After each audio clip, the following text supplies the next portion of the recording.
Hi everyone, this is Dr. Beth Kitchin. I'm an assistant professor of nutrition sciences at the University of Alabama at Birmingham. And today's nutrition topic is olive oil.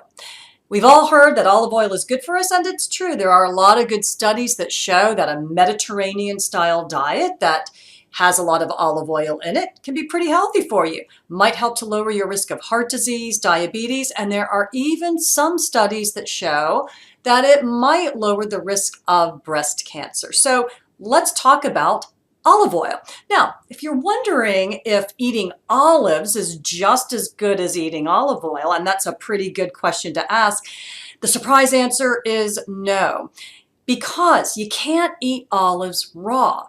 Olives are really hard, and also they're very bitter tasting if you ate them right off the tree, even when they're ripe.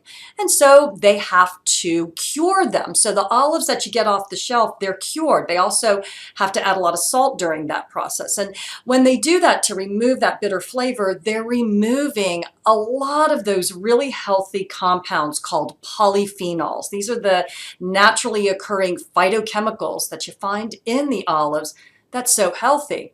However, when they press those olives raw and make olive oil out of them, they're packed full of those polyphenols. Now, that doesn't mean don't eat olives. I love olives. I eat them all the time, but just don't think of them as a healthier substitution for actually eating olive oil.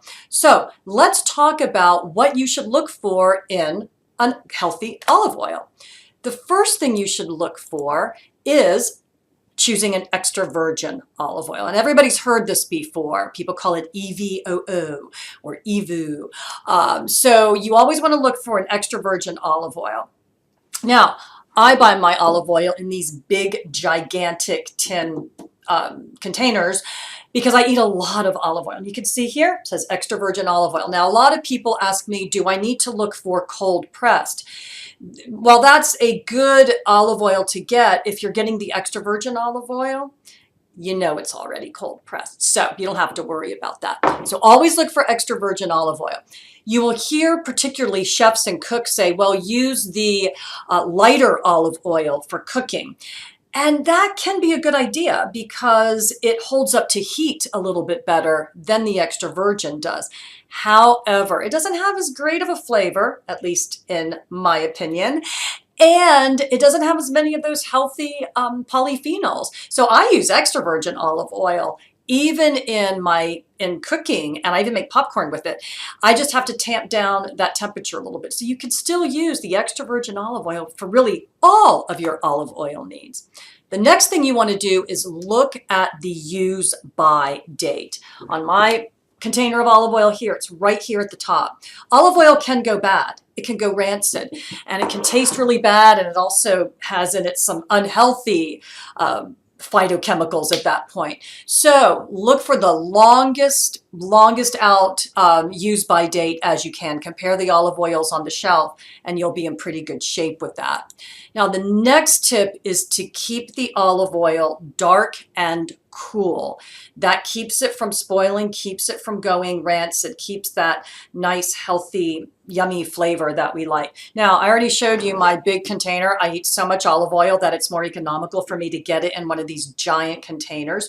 You should look for containers that are opaque, like this container, or look for ones that are in sort of that tinted glass that you sometimes see on the shelves. So opaque or a tinted glass is really the best to keep it fresh and healthy. Now what I do, that big container is pretty cumbersome, I put my olive oil in this nice attractive container. This is what I keep on my counter or out on my shelf so I can see it and use it pretty easily. I love this container. It's got this nice little flip top here. It's really great and it's kind of artsy, so I like it. So that's a really important tip for your olive oil. The last tip, use it a lot. I even use it for cooking my eggs in it. I use it on my salads, in my vegetables. And as I told you before, I even cook my popcorn in it. And of course, we all like to dip our bread in it. Now, it doesn't mean you have to use olive oil for everything. You obviously wouldn't want to use it in baking because that strong olive oil flavor might not be what you want.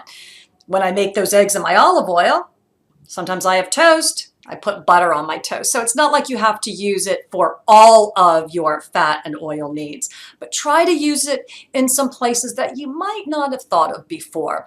Some of the studies that have shown how healthy olive oil is for us, the people in the studies use quite a bit of olive oil, sometimes 3 to 4 tablespoons a day. So if you want the health benefits, you've got to use it. Remember, it is pretty high in fat. It's all fat. And so make sure you're substituting it for other fats because you might not want to gain weight. So those are my tips for using olive oil. I hope you enjoy it.